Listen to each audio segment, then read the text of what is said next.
आपका मतलब है कि मैं जो चाहूँ वो नहीं खा सकता। अगर आपको अल्सरेटिव कोलाइटिस है तो नहीं। नमस्ते सभी को, मैं डॉक्टर चानू दसारी हूँ। मैं अपने क्लाइंट्स को माइंड इम्यूनिटी मेथड का उपयोग करके उनकी इम्यून इन्फ्लेमेशन और पाचन संबंधी समस्याओं को हल करने में मदद करता हूँ।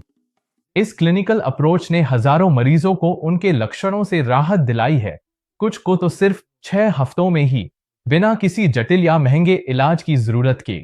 इस वीडियो में मैं आपको बिल्कुल बताऊंगा कि अल्सरेटिव कोलाइटिस के लिए किन खाद्य पदार्थों से बचना चाहिए। सूजन को जल्दी से उलटने के लिए मैं कुछ वैज्ञानिक शोधों की समीक्षा करूंगा और विस्तार से बताऊंगा कि मेरे मरीज अपनी डाइट को कैसे बेहतर बनाते हैं ताकि उनके लक्षण दूर हो सकें। यह सामग्री जो आप देखने जा रहे हैं मेरी माइंड इम्यूनिटी अकादमी से ली गई है, जहां आप जैसे लोगों ने सीखा अपने अल्सरेटिव कोलाइटिस के लक्षणों को हमेशा के लिए कैसे हराया जाए, भले ही डायग्नोसिस स्पष्ट न हो। मैं कहना चाहता हूं हर कोई अलग होता है और आपका शरीर क्या सहन कर सकता है। एक फूड जर्नल रखना बहुत फायदेमंद होता है। भोजन सेवन और लक्षणों की निगरानी अल्सरेटिव कोलाइटिस गंभीरता ट्रैक करने बहुत जरूरी है। अब आप कारा माई फिटनेस पाल ऐप्स इस्तेमाल कर सकते हैं, समय साथ अपनी प्रगति देख। मेरे अनुभव, कई वर्षों तक काम करने बाद खास खाद्य पदार्थ मेरे क्लाइंट्स ट्रिगर सामने आते, मैं इनमें से आपके साझा करना चाहता हूं। आप सतर्क रह। हम 4 खाद्य समूहों पर चर्चा करेंगे। Immune inflammation ulcerative colitis trigger कर सकते हैं। मैं आपको बताऊंगा कि किन चीजों से सावधान रहना है और किन चीजों से बचना है। इसके अलावा मैं आपको पाचन एंजाइम्स को शामिल करने के कुछ उपयोगी टिप्स दूंगा और यह भी बताऊंगा कि अल्सरेटिव कोलाइटिस की सूजन कैसे बनाएं। लाइक और सब्सक्राइब करना न भूलें और नोटिफिकेशन बेल दबाएं।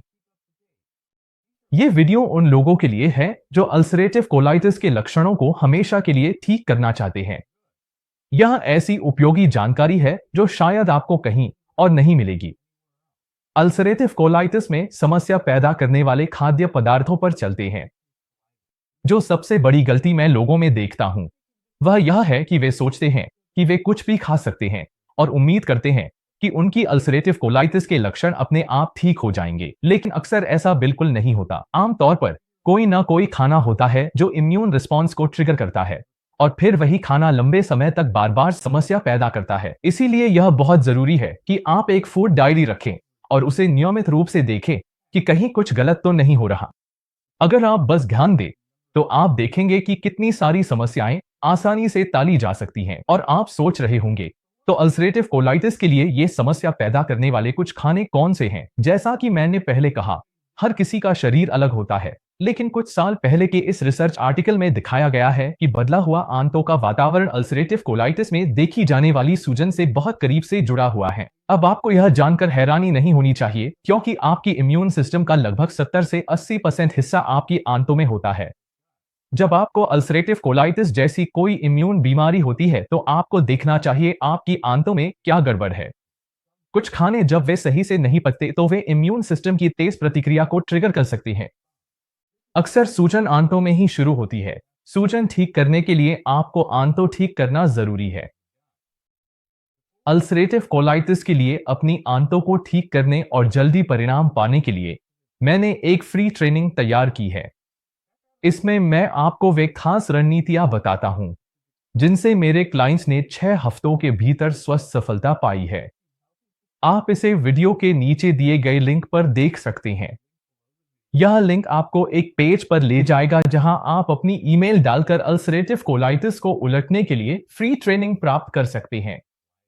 आपको जो भी जानना है वह सब वहां मौजूद है, जिसमें एक फ्री गाइड भी शामिल है जिसमें खास डाइट संबंधी सुझाव दिए गए हैं और ढेरों मददगार केस स्टडीज हैं जिनमें आपके जैसे लोग शामिल हैं जिन्होंने अपनी स्थिति को हमेशा के लिए ठीक किया और अब स्वस्थ हैं। केस स्टडीज इसलिए कीमती हैं क्योंकि आप देख सकते हैं कि असली लोग जिन्हें सूजन थी वे सिर्फ कुछ छोटे बदलाव करके अपनी स्थिति में कैसे सुधार ला सके। इस ट्रेनिंग के साथ आपको एक पूरा अमल में लाने योग्य गेम प्लान मिलता है जिससे आप यह सब घर पर कर सकते हैं।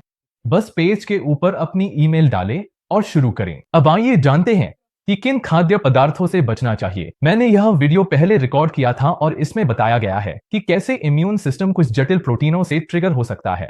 हम अपने आहार में प्रोटीन खाते हैं। यह कई स्रोतों से आ सकता है, चाहे वह पौधों से हो या जानवरों से। प्रोटीन मूल रूप से कई अमीनो एसिड्स के आपस में जुड़े होने से बनता है। जब प्रोटीन हमारे पाचन तंत्र में प्रवेश करता है तो हमारी आंतों में मौजूद एंजाइम्स इन्हें छोटे छोटे हिस्सों में तोड़ देते हैं, जिन्हें अमीनो एसिड कहा जाता है, और फिर ये शरीर में अवशोषित हो जाते हैं। इन आंतों के एंजाइम्स को प्रोटीएज कहा जाता है, और इसका महत्व इसलिए है क्योंकि कई बार प्रोटीएज अपना काम पूरी तरह नहीं कर पाते और हमारे आंतों व रक्त प्रवाह में बड़े प्रोटीन कण लंबे समय तक बने रहते हैं। ऐसा क्यों होता है? प्रोटीन तोड़ना मुश्किल होता है। साथ ही प्रोटीएज की मात्रा प्रोटीन तोड़ने पर्याप्त नहीं हो सकती। प्रोटीएज शरीर बनाए जाते हैं, कई पौधों में पाए जाते हैं। जैसा कि आप पहले से जानते हैं, आंत एक बहुत बड़ा प्रतिरक्षा अंग है। तो ये अतपचे प्रोटीन विदेशी खतरे के रूप में पहचाने जाते हैं और एक प्रतिरक्षा प्रतिक्रिया उत्पन्न करते हैं। मूल रूप से शरीर सोचता है कि ये बड़े अतपचे प्रोटीन उस पर हमला कर रहे हैं, इसलिए यह कई तरह के प्रतिरक्षा रसायन छोड़ता है, जिससे सूजन होती है और यही समस्या बन सकती है। मैं आपको कुछ उदाहरण देता हूं। बोवाइन सीरम एंटीबॉडीज और ऑटोइम्यून बीमारी। कुछ बहुत प्रसिद्ध अध्ययन हैं जिन्होंने इस पर शोध किया है। मानव शरीर की प्रतिक्रिया बीफ और गाय के दूध पर। कई लोगों में गाय के सीरम प्रोटीन पूरी तरह से नहीं टूटते और लोगों के शरीर में एंटीबॉडी बन जाती हैं। ये एंटीबॉडीज इम्यून बीमारियों में 10 गुना ज्यादा पाई जाती हैं। कैसिन और वे। कई लोग दूध के प्रोटीन में मौजूद कैसिन को पचा नहीं पाते। कुछ लोगों को वह से भी समस्या होती है। अगर आप इम्यून सूजन से जूझ रहे हैं तो कैसिन से पूरी तरह बचना सबसे अच्छा है, और शायद ज्यादातर वह उत्पादों से भी। इसमें डेयरी दूध और पनीर भी शामिल हैं। साथ ही अपने प्रोटीन पाउडर की भी जांच करें कि कहीं वह आपको समस्या तो नहीं दे रहा। मैं पौधों पर आधारित प्रोटीन पसंद करता हूं, पर अगर आप वह इस्तेमाल करना चाहते हैं तो मैं वह आइसोलेट की सलाह दूंगा, न कि वह कंसेंट्रेट की जिसमें थोड़ा कैसिन होता है। यह व्यक्ति व्यक्ति में भिन्न हो सकता है, इसलिए अगर आप अभी शुरुआत कर रही हैं तो इससे पूरी तरह बचना सबसे अच्छा है। पर एक बार जब आप इस प्रक्रिया में निपुण हो जाएंगे तो आप देख पाएंगे कि चीजें कैसे बदलती हैं। कैसिन की एक किस्म 2 है जिसे पचाना आसान होता है, पर इसे ढूंढना मुश्किल है और आपको खास तौर पर 2 गाय के दूध की तलाश करनी पड़ती है। मैं इसके बारे में नोट सेक्शन में एक लिंक पोस्ट कर दूंगा। ग्लूटेन।